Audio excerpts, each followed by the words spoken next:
सामान्य तौर पर आग लगने की घटनाओं को शॉर्ट सर्किट से जोड़ दिया जाता है, मगर जानकारों की माने तो ऐसी घटनाओं के लिए इलेक्ट्रिफिकेशन से जुड़ी कई और चीजें भी जिम्मेदार होती हैं। आग की घटनाओं को सिर्फ फायर सेफ्टी के लिहाज से देखा जाना गलत है। इसके लिए जरूरी है कि समय समय पर इलेक्ट्रिक ऑडिट किया जाए। राज्य में इलेक्ट्रिक ऑडिट अभी अनिवार्य नहीं है। भंडारा के सरकारी अस्पताल में लगी आग और इससे झुलसकर हुई 10 नवजात बच्चों की मौत के बाद आग लगने की सूरत में बचाव के उपायों पर फिर एक बार ईमानदार बहस, सही प्रबंधन के तरीके पर चर्चा होने की गुंजाइश पैदा हो गई है। अक्सर आग लगने की घटनाओं को लेकर नुकसान का आकलन, गुस्सा, मुआवजे के ऐलान के साथ कुछ ही दिनों बाद इसे भुला दिया जाता है, मगर इस गंभीर मसले पर सामाजिक जनजागृति, तकनीकी पक्ष को नजरअंदाज कर दिया जाता है। शहरों में आग लगने की लगभग सभी घटनाओं को शॉर्ट सर्किट से जोड़ दिया जाता है, मगर इसके अन्य तकनीकी कारणों को दरकिनार किया जाता है। लेकिन जानकारों की माने तो हम अब भी आग लगने की घटनाओं को लेकर उतने संजीदा नहीं हैं जितना हमें वास्तव में होना चाहिए। जैसे हम कमर्शियल ऑडिट करते हैं, कोई भी प्राइवेट लिमिटेड कंपनी हो या पार्टनरशिप फर्म हो, उसका एक कमर्शियल ऑडिट होता है जो मैंडेटरी रहता है।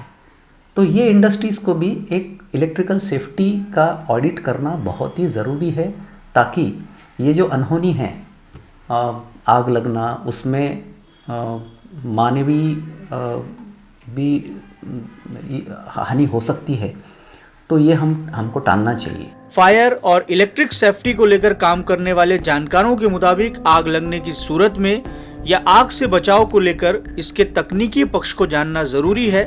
सिर्फ सरकारी नियमों को मान लेने या डर की वजह से काम चलाऊ उपाय योजनाओं को कर इसकी भयावहता से बचा नहीं जा सकता। आग लगने के कारणों में शॉर्ट सर्किट आखिरी स्टेज है और सिर्फ 20 से 30% घटनाओं में आग की वजह शॉर्ट सर्किट होता है, जबकि लगभग हर घटना को इसी से जोड़ दिया जाता है। शॉर्ट सर्किट से अधिक आग लगने के मामले ओवरहीटिंग, ओवरलोडिंग ऑफ सर्किट की वजह से सामने आते हैं, मगर हम फायर सेफ्टी को लेकर ध्यान देते हैं, इलेक्ट्रिकल सेफ्टी को नजरअंदाज कर दिया जाता है। इसकी प्रमुख वजह इलेक्ट्रिक ऑडिट का मैंडेटरी ना होना है।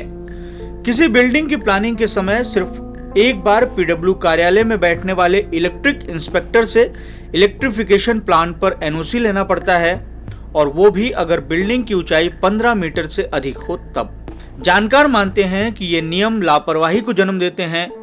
एक इमारत तैयार होने के बाद समय समय पर बिजली के इस्तेमाल की कैपेसिटी बढ़ती है, मगर लोड को सहन करने के लिए इलेक्ट्रिफिकेशन का मॉडिफिकेशन जरूरी है, उस ओर ध्यान नहीं दिया जाता। इलेक्ट्रिकल सेफ्टी के बारे में जनजागृति की बहुत ही ज़्यादा आवश्यकता है, ऐसे मुझे लगता है। पिछले 35 साल से मैं इस क्षेत्र में काम कर रहा हूँ, मगर आज भी कोई भी कंस्ट्रक्शन साइट के ऊपर आप जाइए तो वायर को, जो वायर रहती है, कोई ड्रिल चलाता है, कोई कटर चलाता है और वायर को जॉइंट देते हैं, वो पानी में जाता है। ये जनजागृति नहीं है। तो सेफ्टी का मतलब हो गया कि भाई इलेक्ट्रिकल शॉर्ट सर्किट के वजह से कहीं आग नहीं लगनी चाहिए। मौजूदा समय में इलेक्ट्रिफिकेशन की मॉडर्न टेक्नोलॉजी उपलब्ध है। ऑटोमेटिक सर्किट ट्रिपिंग सिस्टम के माध्यम से आग लगने की घटनाओं को 80% तक टाला जा सकता है। भंडारा की घटना को भी फायर सेफ्टी के एंगल से देखा जा रहा है, मगर इसे इलेक्ट्रिक सेफ्टी के एंगल से भी देखा जाना चाहिए। घटना के बाद स्वास्थ्य मंत्री राजेश टोपे ने अहम बात कही कि फायर सेफ्टी के साथ स्ट्रक्चरल और इलेक्ट्रिकल ऑडिट हर साल होना चाहिए। असं म्हणायचं की फायर ऑडिट, स्ट्रक्चरल ऑडिट आणि इलेक्ट्रिकल ऑडिट तिन्ही पण ऑडिट सातत्याने करावं, रेग्युलरली वर्षाला करावेच, अशा पद्धतीचं बंधन आम्ही त्यांना घालत आहोत। मला असं वाटतं की ते सुपरवाइज करण्यासाठी सुद्धा एक स्वतंत्र टीम ठरवली जाईल आणि सातत्याने या तिन्ही गोष्टींचं सुपरविजन रेग्युलर केलं जाईल। आग लगने की बढ़ती घटनाओं के बीच हाल ही में राज्य सरकार द्वारा लागू किए गए यूनिफाइड डेवलपमेंट कंट्रोल रेगुलेशन 2020 पर ध्यान देना जरूरी है, जिसमें सरकार ने कई तरह की सहूलतें दी हैं। ये सहूलतें फायर सेफ्टी इंस्टॉलेशन को लेकर हैं। इस रेगुलेशन पर नागपुर समेत कई महानगर पालिका ने अपनी आपत्तियां दर्ज कराई हैं। कि अभी नए DCR में महाराष्ट्र सरकार ने एक निर्णय लेते हुए 150 स्क्वायर मीटर की जो लिमिट थी उसको बढ़ाकर 500 स्क्वायर मीटर कर दिए। इसके वजह से अभी हमें कहीं तो भी ऐसा लग रहा है कि इसमें जो सरकारी दवाखानों, बड़े बड़े हॉस्पिटल्स और साथ ही साथ ऐसी